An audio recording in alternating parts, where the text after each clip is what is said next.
picked up a lot of steam with the Hackensaw Boys, and we started playing a lot of dates per year. It was a lot of, like, I think fatigue and hollering and, you know, just partying, playing music, you know, and eventually it just wore my voice out. Most people realize that they're having some trouble with their vocal cords when they have a change in their voice. For people that use their voice just for speaking, they can usually tolerate a fair amount of irregularity with their vocal cords and get by.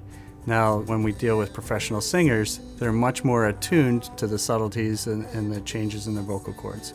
The irony is, a lot of people said, it sounds like it hurts you, but I really like your voice. And I was like, well, that's nice, but it does hurt, and it's starting to become no fun, you know? And I couldn't really sing without kind of like affecting it, like faking it a little bit. I started noticing that I was having more trouble breathing, and I started noticing that I was always hoarse, like it was like just becoming, I was kind of talking like this all the time. The first sight we had of his vocal cords, we saw these enormous polyps.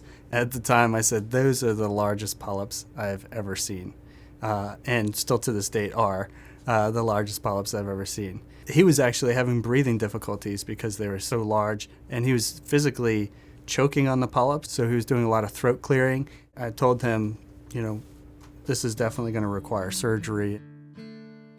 To be honest, I'm still surprised at the sound of my voice. It's really been quite an awesome experience, honestly. And my singing, you know, what I may have lost a tiny bit in like a Tom Waitsy kind of character, you know, Louis Armstrong vocal thing, I feel like I've gained in like range and power and all that, and there's no way I would ever want to go back.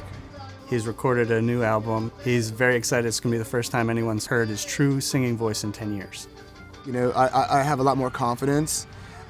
Sometimes during our shows we play like all acoustic, like off of the microphones, and a year ago I could barely do that because I couldn't project at all. I was able to see David live after his surgery, after he made a full recovery, and it was just fantastic to be able to see his vocal cords in action, doing what he needed to do. At the end, he did an encore without amplification. He just sounded phenomenal, was able to fill the whole theater with his sound.